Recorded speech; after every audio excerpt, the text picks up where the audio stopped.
Madre de mia, les gars, c'est donc ça avoir une équipe qui joue au football. Une équipe qui va te proposer un style de jeu. C'est donc ça le Xavi Ball. Quelle grâce pour nous, fans du Real Madrid, d'avoir une équipe qui va te marquer des buts sur des chemins tactiques bien ficelés. Ces dernières années avec Carlo Ancelotti, c'était très compliqué niveau style de jeu. On va pas tirer sur l'ancien, mais aujourd'hui, les gars, comment je prends du plaisir à regarder chaque match du Real Madrid. Tu veux pas perdre une minute d'un match du Real Madrid depuis le début de cette Coupe du Monde des clubs. Les gars, chaque moment, il y a une action. Et on dit merci à qui? Merci tonton Xavi Alonso. Merci pour tout ce que tu fais actuellement pour le club.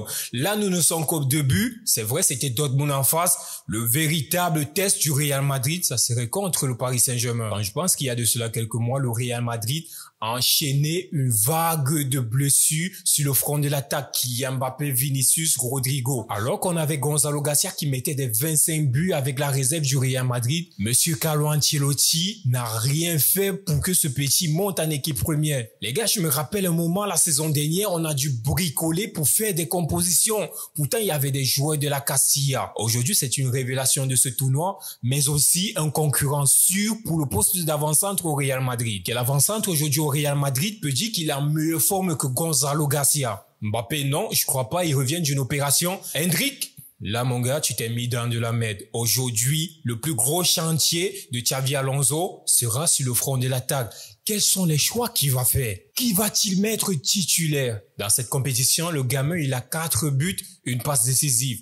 À chaque match, il est décisif. Les gars, je sais pas si vous vous rendez compte du crack générationnel qu'on a actuellement au Real Madrid. Depuis Alvaro Morata, le Real n'a pu sortir un tel avant-centre. Oui, je le dis quand même s'il a joué pour nos ennemis et tout, Alvaro Morata était l'un des meilleurs avant-centres que le Real Madrid a pu former. Gonzalo Garcia, c'est le prototype même de l'avant-centre pur et dur. Un renard de surface. Il est toujours placé au bon endroit, au bon moment. Les gars, c'est normal que je m'enflamme. Aujourd'hui, avec Xavi Alonso, on a Fran Garcia qui marque sur une attaque placée. Le ballon se trouve du côté droit de l'attaque avec un centre d'Alexander Arnold et qui a la réception? C'est Fran Garcia qui a la réception du ballon au point de pénalty.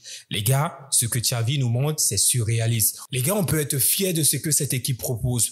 N'en parlons pas d'Arda Güler. Oui, j'avoue, au début de la compétition, je critiquais le choix tactique de Xavi Alonso de repositionner Arda Güler en tant que milieu relayeur. Les gars, c'est lui qui a la construction de tous les ballons du Real Madrid. Moi, dans ma vision des choses, avec l'arrivée de Xavi Alonso, c'était Bellingham qui devait redescendre plus bas pour pouvoir être l'organisateur ou alors le maître de jeu, comme l'était autrefois Toni Kroos et Modric. Surtout Toni Kroos, parce que même si Casemiro il jouait 6, c'est Toni Kroos qui avait ce rôle de régisseur. C'était lui le chef d'orchestre, le maestro, le maître de jeu du Real Madrid. C'est lui qui redescendait prendre le ballon et organiser. Casemiro, il était là pour mettre des tags, les récupérations.